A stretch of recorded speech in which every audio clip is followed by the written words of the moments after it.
дети, которые разговаривают на нескольких языках, они лучше сосредотачивают свое внимание. Kazakhs already love the letter Q.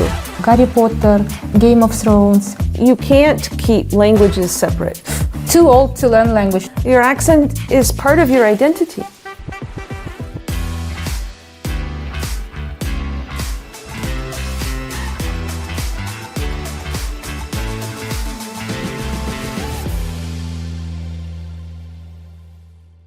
Қайырлы күн, достар.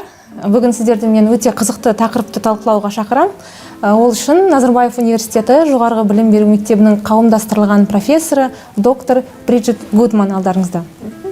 Thank you. And this is Dr. Laura Karabassova, who did her master's degree at the University of Warwick in the United Kingdom, and then came to Nazarbayev University Graduate School of Education for her PhD in education. And I was lucky enough at that time to be the co-advisor of her thesis and then her mentor. But at this point, I consider us peers and scholars together.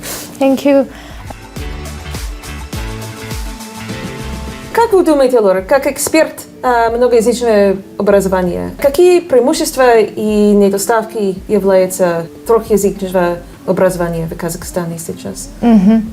Очень важный вопрос, которым задаются многие наши жители Казахстана, многие люди.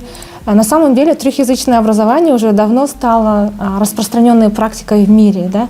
И существует уже немало исследований, которые подтверждают преимущества трехязычного образования. Сейчас, конечно, я не буду говорить про экономические преимущества, да? Давайте поговорим немного о когнитивных преимуществах. Да? То есть есть исследования, которые подсказывают и предполагают, что дети, которые разговаривают на нескольких языках, которые обучаются на нескольких языках, они лучше сосредотачивают свое внимание. У них лучше развиты практические навыки выполнения задач. Это называется исполнительные навыки. Они лучше решают и лучше принимают решения, быстрее принимают решения, и они быстрее адаптируются к различным новым ситуациям. So, currently the transition to the Latin script is on the agenda in Kazakhstan, one of the hotly debated issues in Kazakhstan. So, what do you think about this transition, and how do you think what kind of outcomes do you think it will bring? Kazakhs already love the letter Q. So, I think it's about, number one, showing people, what was in Cyrillic and what will be in the Latin script, and showing the simpler relationships and then getting into more complex relationships, but building on what they already have. For me, it's, I'm Russian dominant, so because of my past experiences, so will it be easier for me to read Kazakh in Latin or Russian? I think that's an empirical question. I think we need more research. Такой вопрос касательно одновременного изучения трех языков.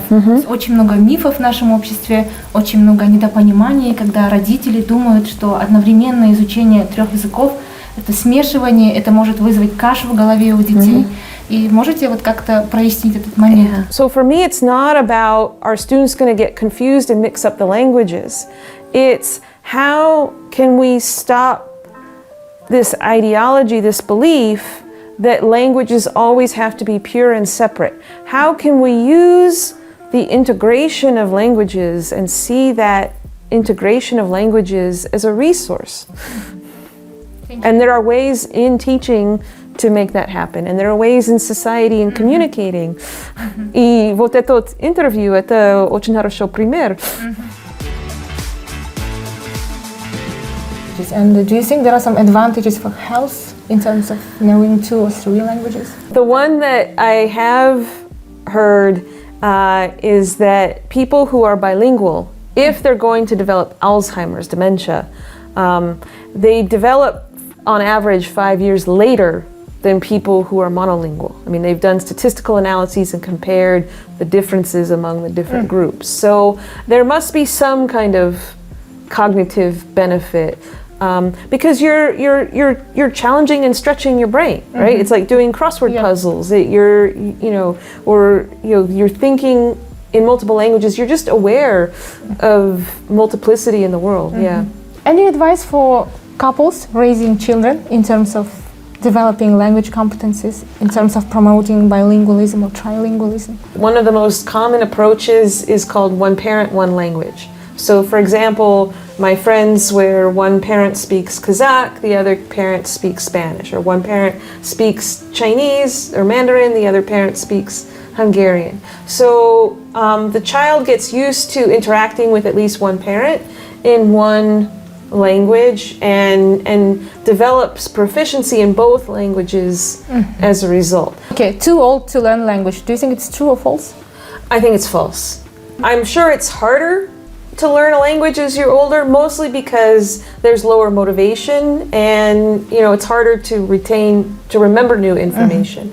But a lot of the research, especially research that's focused on answering the question of whether younger is better, a lot of that research in other contexts has shown that actually starting to learn at an earlier age doesn't show an advantage over people who learn in later ages. And for two reasons. Number one, people who are learning languages when they're older, they have more knowledge of their first language to draw on as a resource and more analytical skills to analyze and compare differences between languages. Laura, I've heard about these ads that say that they can teach people perfect English or perfect Kazakh in 3 months or 300 hours. What do you say to people who are thinking about going to such schools? Мен мындай жарнамаларға күмәнмен қараушы едім. Өйткені ол жерде көптеген факторлар бар, оның әдістемесі қандай. Сонымен қатар мысалға жалпы европалық бір шкала бар. CFR деп атайды. Ол мысалы қай деңгейге жету үшін қанша сағат ағылшын тілін сабағын өту керек екенін айтады. Бірақ бұл жерде ең маңыздысы қанша 100 сағат па, 200 сағат па өткенімен ол жерде уақыттың да ұзақтығы маңызды. Яғни былайша айтқанда тілді үйренушілерде интенсивтіліктен басқа, сабақтан басқа оларда уақыт болу керек. Сол ақпаратты қорытуға, ойында қорытуға, сіңіруге, сонымен қатар практика жасауға уақыт керек. Сондықтан мынандай қысқа уақыттың ішінде ағылшын тілін еркін сөйлеп кетесіз дегенге сәл сеніңкіремеймін. Talent for languages, true or false? I'll say somewhat true. I think there are people who do seem to learn languages quickly and naturally, and there are many examples on YouTube. I think many people who study philology, because they love languages, they learn them well. But I would also say, for people who say, I'm not a language learner, I'm an engineer, one of the reasons the CLIL, the Content Language Integrated Learning Approach, developed was the notion that people may learn a language better if they're learning something else that's more interesting along the way. So rather than focusing exclusively on learning English, you focus on learning engineering, and along the way you learn English. People learn the language by memorizing or by learning words by heart, like 50 words a day or 20 words a day, and even though some teachers can recommend such an approach. What do you think about it? I mean, in principle, I think it's better to learn words in context and to learn words, as Diane Larson Freeman says, that you're going to use that are meaningful to you. On the other hand, I have seen students who feel more confident and who have a wide vocabulary through memorizing words. But I would also say that that's only going to get you so far in terms of real communication. Trilingualism is more or less rare, right? We do talk about countries successfully introducing and implementing trilingualism.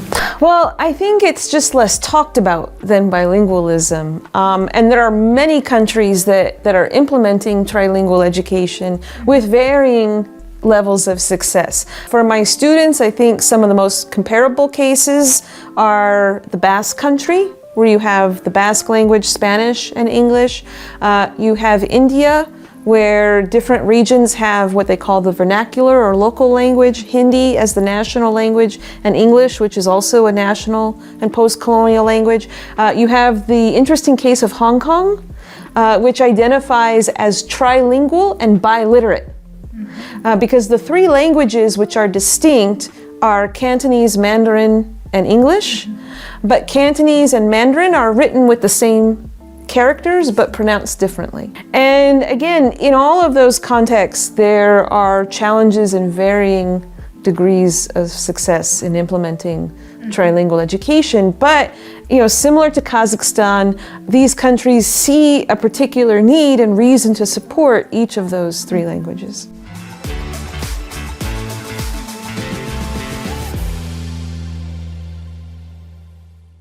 If I had to give one piece of advice based on my own learning experience and based on the challenges that I see many people in and out of Kazakhstan having learning languages, is don't be afraid to make mistakes. Every mistake is an opportunity to learn. Я считаю, что это очень большая ошибка начинать изучение языка с грамматики. Как мы знаем, всегда надо помнить вообще закономерность изучения языка у ребенка. Как у ребенка появляется речь, да? Когда он начинает изучать грамматику родного языка. Как правило, мы, когда приходим в первый класс школы, нам уже 6 лет, да? У нас есть уже какая-то сформировавшая система своего родного языка, но до этого мы никогда еще не изучали язык. То есть это мы приобрели просто дома. Потом где-то с возраста 7 лет начинается изучение каких-то грамматических единиц. 7 лет. До этого ребенок потратил 7 лет на приобретение языка. Тогда почему, когда люди начинают изучать иностранный язык, сразу хотят с первых же дней понимать и изучать грамматику?